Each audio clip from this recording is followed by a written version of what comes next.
Stepstone presenting Viram, truly independent AI homes, 0% no other charges. போரூருக்கே இது புதுசு at Kattupakkam Porur. ஏழைகளுடைய நிலத்தை பிடுங்கி பணக்காரர்களுக்கு விமான நிலையம் எப்படி இருக்கு? புதிய ஏர்போர்ட் வந்தா நீங்க அதுல டிராவல் பண்ணவே மாட்டீங்களா? நீங்க ஏங்க எங்களுக்கு வசதி இருந்தா தானங்க ஏர்போர்ட்டுக்குள்ளே போக முடியும். முதலமைச்சர் அவர்கள் அறிவித்திருக்கிறார். நீங்க தானே மத்திய அரசுக்கு அனுமதி கொடுத்துருக்கீங்க. அழகா சொல்றாங்களே தலைவர் விஜய் அவர்கள். எத்தனை சதுப்பு நிலங்கள் இருக்கே, எந்த விதமான பயிர் விளையாத இடங்கள் எத்தனையோ இருக்கே, சென்னைக்கு சுற்றி இருக்கே, அங்கே ஒன்றே அமைக்கலாமே. அடுத்தடுத்த தலைமுறைக்கு நீங்கள் யோசிச்சுட்டு இருக்கீங்களா?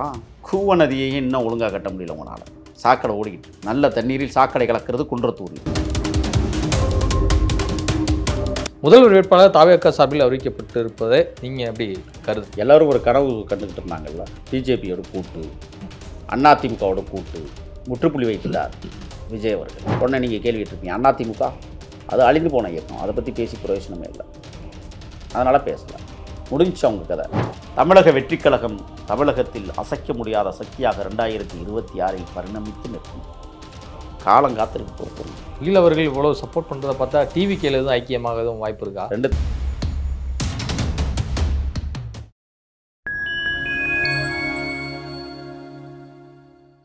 ஃபைன் டைம் மீடியா நேயர்களுக்கு வணக்கம். நான் உங்கள் சிங் குஹன். நம்ம சிறப்பு நிகழ்ச்சியில் நம்மோடு இணைந்திருக்கிறார் சமூக செயற்பாட்டாளர் திரு முகில் அவர்கள். வணக்கம். வணக்கம். பரந்தூரில் நீங்கள் ஏர்போர்ட் அமைத்தே தான் தீர்வோம் அப்படின்னு சொல்லிட்டு நீங்கள் உறுதியாக இருந்தீங்கன்னா தலைமை செயலகத்தை என்னுடைய தலைமையில் மக்களை திரட்டி விவசாயிகளை திரட்டி முற்றுகையிடும் போராட்டத்தை நான் நிச்சயமாக நடத்துவேன் அப்படிங்கிறது குறிப்பிட்டிருக்காரு தமிழக வெற்றிக் கழகத்தின் தலைவர் விஜய் அவர்கள். உங்களுடைய பதில் என்ன? ஏழைகளுடைய நிலத்தை பிடுங்கி பணக்காரர்களுக்கு விமான நிலையம் எப்படி இருக்கு? நல்லா இருக்குல்ல? பசுமை புரட்சியை உருவாக்க வேண்டும். புதிய ஏர்போர்ட் வந்தா நீங்க அதுல டிராவல் பண்ணவே மாட்டீங்களா? நீங்க ஏங்க எங்களுக்கு வசதி இருந்தா தானங்க ஏர்போர்ட்டுக்குள்ளே போக முடியும். இப்போ என்ன மீனம்பாக்கத்துக்குள்ள ஏர்போர்ட்டுக்குள்ள நான் போயிட்டு இருக்கிறோமா? பேருந்தில் போகும்போது எட்டி நின்று பார்ப்போம், இந்த ஓப்பாடுறா ஏரோப்ளைன் சொல்லிட்டு போகிற கதை தான். ஏழைகளுக்கு ஏரோப்ளைன் என்பது வானத்தில் பறக்கக்கூடிய ஒரு பறவை மாதிரி, அவ்வளோதான். 1500 குடும்பங்களை அப்புறப்படுத்தப்பட வேண்டும் என்று இன்னைக்கு முதலமைச்சர் அவர்கள் அறிவித்திருக்கிறார். நீங்கள் தானே மத்திய அரசுக்கு அனுமதி கொடுத்துருக்குறீங்க. அழகாக சொல்கிறாங்களே தலைவர் விஜய் அவர்கள். உங்களுடைய ஒப்புதல் இல்லாமல் எப்படி மத்திய அரசு பரந்தூர் விமான நிலையத்தை கட்ட முடியும்னு கேட்குறாங்கல்ல, பதில் உண்டா? நீங்கள் தான் 4 வழிச்சாலையில் 8 வழிச்சாலை போட்டுக்கிட்டு இருக்கிறீங்களா பரந்தூர் விமான நிலையத்துக்கும் துறைமுகத்துக்கும். யாருக்காக? அதானிக்காகவா? கேள்வி கேட்குறாங்கல்ல. இன்னைக்கு பதில் சொல்லுங்க பார்ப்போம். ஆயிரக்கணக்கான ஏக்கரை இன்றைக்கு கையகப்படுத்துகிற சூழலை இன்றைக்கு அந்த மண் உருவாக்கி இருக்கிறது என்றால் 57 கம்மாய்கள் பறிமுதல் செய்யப்படுகிறார்கள். தெரியுமா அது உங்களுக்கு? ஏரி குளங்கள். இல்லை, நான் போயிருக்கேன், ஸ்பாட் விசிட் போயிருக்கேன். என்னத்துக்கு இவ்வளோ பெரிய இது? அன்றாடங்காட்சி மக்கள் 6 ரூபாய்க்கு பயணச்சீட்டு வாங்கிட்டு ஆகாயத்தில் பறக்க போகிறாங்களா?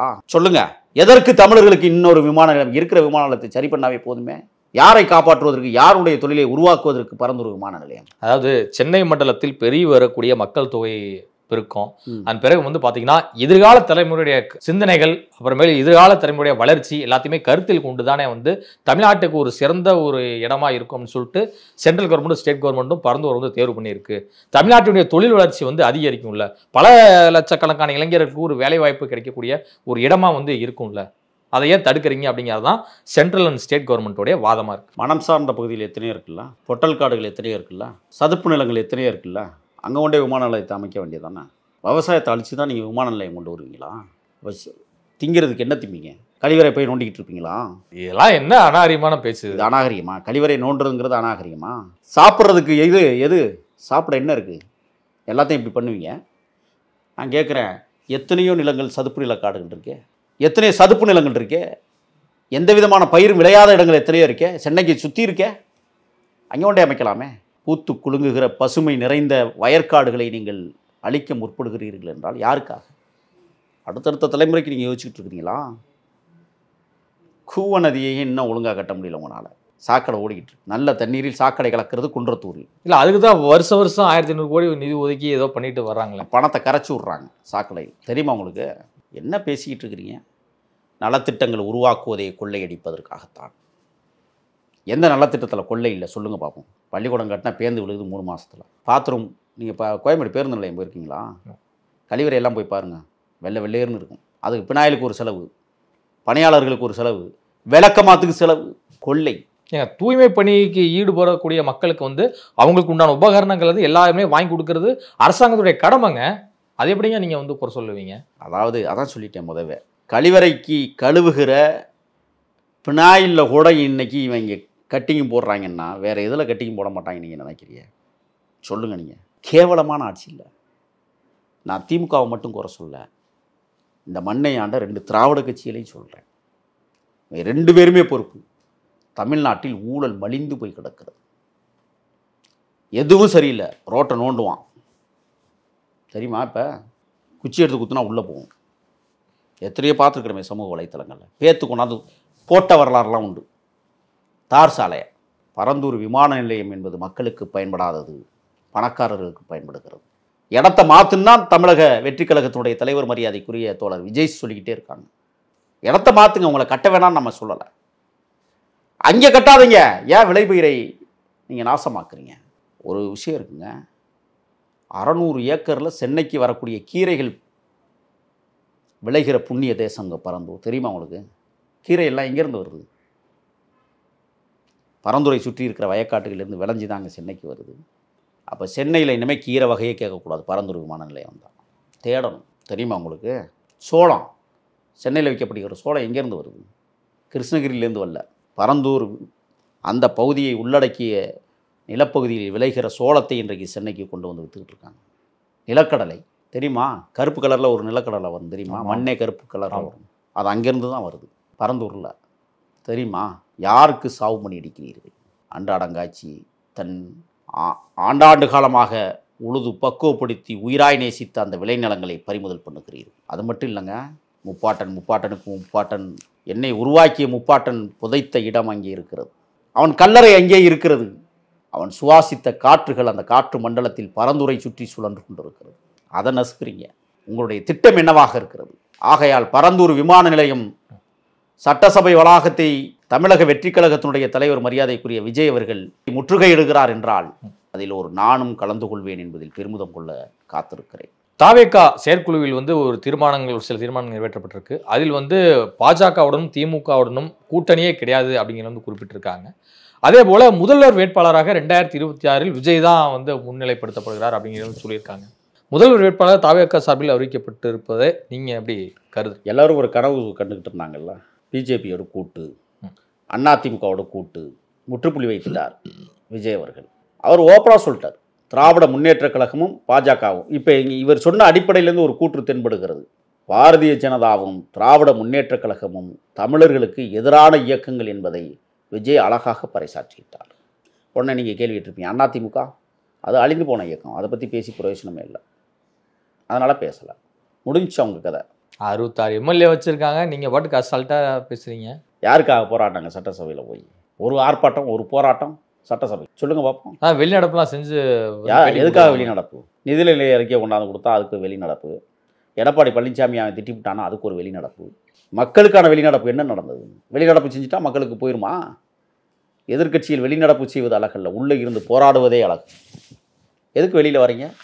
உங்கள்கிட்ட குறைவான எம்எல்ஏக்கள் ஒரு தீர்மானத்தை நிறைவேற்றுகிறார்கள் என்றால் குறைவான எம்எல்ஏக்களை வச்சு சட்டசபையை நடத்த விடாமல் பண்ணுறது தானே அழகு. சட்டசபையை விட்டு வெளியில் வந்து மைக்கு வரிசையாக இருக்கும், உள்ளே என்ன நடந்துச்சுன்னு சொல்லிவிட்டு போகிறதுக்கு எதிர்க்கட்சி வெக்கமல்ல உங்களுக்குலாம்? இது நாடா இல்லை சுடுகாடா? உங்களுக்குலாம் எதுக்கு ஓட்டு போட்டோம்? எங்கே நான் கேட்குறேன், அழுகிற கட்சியினுடைய எம்எல்ஏக்கள் பேரே நம்மளுக்கு தெரியாது. எதிர்கட்சியாக இருக்கிற 82 84 எம்எல்ஏக்கள் பேர் நம்மளுக்கு தெரியுமா? ஏதாவது 1 2 தெரியும், சொல்லுங்கள் பார்ப்போம். நீங்கள் எனக்கு தெரியாது சத்தியமாக. இல்லை, அதிமுக சார்பில் வந்து எஸ்பி வேலுமணி, ஆர்பி உதயகுமார், அப்புறம் செல்லூர் ராஜு, இவ்வளோ ராஜன் செல்லப்பா, இவ்வளோ யோசிச்சுக்கிட்டு இருக்கிறீங்களே, கடகடன்னு சொல்லுங்கள். மக்கள் பணியாற்றினால் மக்கள் மனதில் இருப்பார்கள். யார் பணியாற்றுறா? வெத்துக்கள் எல்லாம். ஆகையால் திராவிட முன்னேற்ற கழகத்தையும் பாரதிய ஜனதாவையும் குழி தோண்டி புதைக்கிற ஒரு தருணத்தை தான் இன்றைக்கு தமிழக வெற்றி கழகம் உருவாக்கியிருக்கிறது. இப்போ மக்கள் பயணம், அப்போ மக்கள் பயணம் அப்படின்னாரு. கடைசியில் வந்து பார்த்தாங்கன்னா செப்டம்பருக்கு தள்ளிட்டாரு. ஆகஸ்ட்ல வந்து 2வது மாநில மாநாடு போடுறோம் அப்படிங்கிறாங்க. ஏன் அவ்வளோ தூரம் தள்ளி போயிட்டே இருக்காங்க? விட்டா தேர்தலுக்கு தான் வருவார் போல் இருக்கு. ஜனநாயகன் படம் வெளியில் வரட்டும், அதுக்கப்புறம் பாருங்கள். நான் நெருங்கி பேசி கொண்டு தான் ஒவ்வொரு நாளும் விஜய் அவர்கள் நடக்கிற சம்பவங்களின் அடிப்படையில் கடிதங்கள் எழுதுவது, கோரிக்கைகளை வைப்பதுமாக போய்கொண்டிருக்கிறது. சிறுபிள்ளை தானே, தவழ்ந்து திரிகிற குழந்தை தட்டுத்தருமாறி எழுந்து நடக்கிறது. ஓட முற்படுகிற போது ஓங்கி குரல் எழுப்புவோம். நீங்கள் கேள்வி வைங்க, அப்போ வைங்க, நாங்கள் பார்த்துக்குறோம். ஆகையால் தவழுகிற குழந்தையை தாறுமாறாக பேசுவதை விட தாளாட்டி வளர்ப்பதை மேலானது. தமிழக வெற்றிக் கழகம் தமிழகத்தில் அசைக்க முடியாத சக்தியாக 2026 பரிணமித்து நிற்கும். காலங்காத்திற்கு பொறுத்துருங்க. ஈழவர்கள் இவ்வளவு சப்போர்ட் பண்றதை பார்த்தா டிவிகேல எதுவும் ஐக்கியமாக எதுவும் வாய்ப்பு இருக்கா? 2 திராவிட கட்சிகள் ஆண்டு பார்த்து மனசு புடுங்கி போய் தான் பேசிக்கிட்டு இருக்கிறேன். எவ்வளவு சம்பவங்கள். நீ செஞ்சால் நானும் செய்கிறேன், நான் செஞ்சால் நீ செய். மாற்றும் ஒரு அரசியல் புரட்சி தமிழ்நாட்டில் எழுப்பப்பட வேண்டும் என்பதற்காக இளைய தலைமுறையை நான் ஆதரிக்கிறேன். விஜய் ஆதரிக்கிறோங்கிறதில்ல, இளைய தலைமுறைகள் புதிதாக வருகிறார்கள், புத்துணர்ச்சியோடு வருகிறார்கள், தமிழகத்தை நல்வழிப்படுத்துவதற்காக வருகிறார்கள் என்ற பெருத்த கனவோடு ஆதரிக்கிறேன். கிருஷ்ணகிரியில் 13 வயது சிறுவன் காரில் கடத்தப்பட்டு ஒரு பள்ளத்தாக்கில் 50 அடி பள்ளத்தில் தூக்கி வீசப்பட்டு படுகொலை செய்யப்பட்ட சம்பவம் பெரும் பரபரப்பை ஏற்படுத்தி இருக்கிறது. இது படிக்கும்போதும் சரி, அந்த நியூஸை பார்க்கும்போதும் சரி, மனதே பதபதைக்க வைக்கிறது. இப்படியும் ஒரு 13 வயசு பையனா, சின்ன பையனை இப்படி கொண்டிருக்காங்க அப்படின்னு. இதனுடைய பின்னணி என்ன?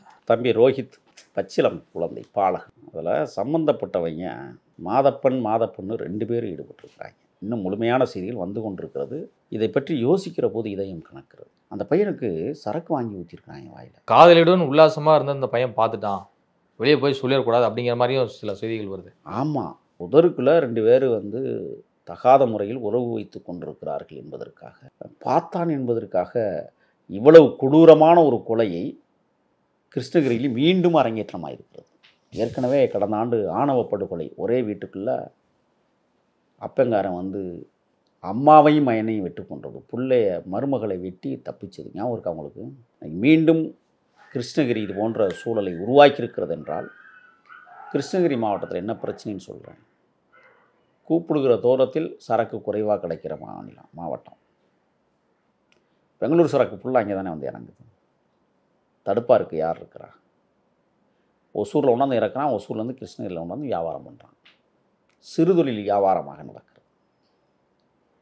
அந்த பையனுக்கு சரக்கு ஊற்றி கொடுத்து இவ்வளவு கொடூரமாக அவர்கள் கொண்டிருக்கிறார்கள் என்றால் காமம் எவ்வளவு தூரம் கோரப்பசியை வெளிக்காட்டியிருக்கிறது. தம்பி இன்றைக்கு அவன் அகால மரணத்தை ஆழமான ஒரு பள்ளத்தில் அவனை கொண்டிருக்கிறார்கள் என்றால் சகித்து கொள்ள முடியல. நாம் தமிழ்நாட்டில் தான் வாழ்கிறோமா?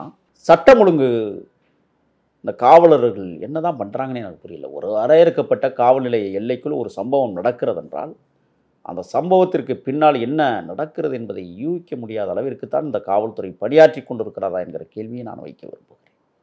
அப்புறம் எதுக்கு அங்கே சிஐடி பிரிவெல்லாம் இப்போ கலைச்சிருக்கிறாங்க.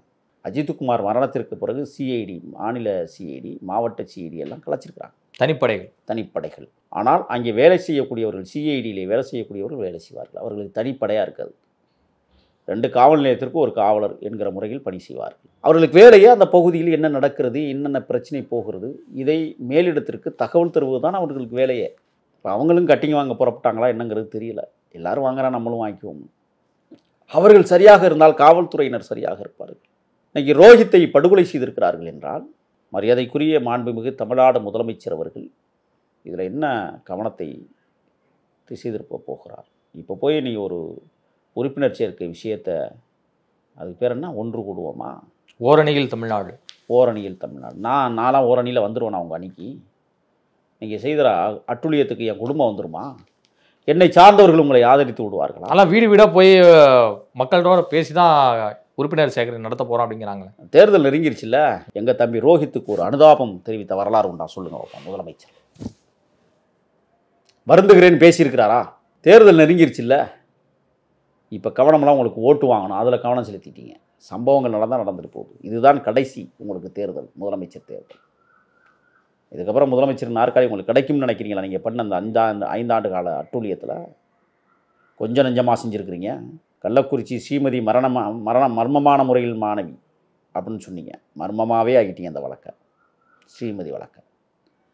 வேங்கவயல் பிரச்சனை, தண்ணி குடித்தவனையே குற்றவாளி ஆக்கிட்டீங்க. மலத்தை தின்னவனையே. என்ன கொடுமை இது! அவ்வளோ தூரம் போலீஸார் தீவிரமாக விசாரித்து தானே குற்றப்பத்திரிகை தாக்கல் செஞ்சுருக்காங்க. அதில் எப்படி ஒரு பொய்யான கருத்துக்களை போய் பதிவு செய்ய முடியும்? போலீஸ் தானே இப்போ செஞ்சதும், போலீஸ் தான். தம்பி ரோஹித் அவர்களுடைய மரணம் தமிழ்நாட்டை இன்றைக்கு உலுக்கி இருக்கிறது. அஜித் மரணத்திற்கு பிறகு இது சாதாரண மரணம் அல்ல. அப்போ காமத்தின் அட்டூழியங்கள் எங்கு வேண்டுமானாலும் நடக்கும். கண்களால் பார்த்து கடந்து போய்விட முடியாது. ரோஹித்தினுடைய இந்த மாபெரும் இந்த பிரச்சனை தமிழ்நாடு முதலமைச்சர் உடனடியாக அதில் தலையிட்டு அதற்கு ஒரு தீர்வு காண வேண்டும். அந்த குழந்தைக்கு நீதி வேண்டும், அந்த குடும்பத்திற்கு நீதி வேண்டும். அந்த 2 அயோக்கிய பயல்களையும் இப்போ தேடிக்கிட்டு இருக்காங்க, தெரியுமா உங்களுக்கு? அவன் பெங்களூர் போயிருப்பான், பக்கம் தானே.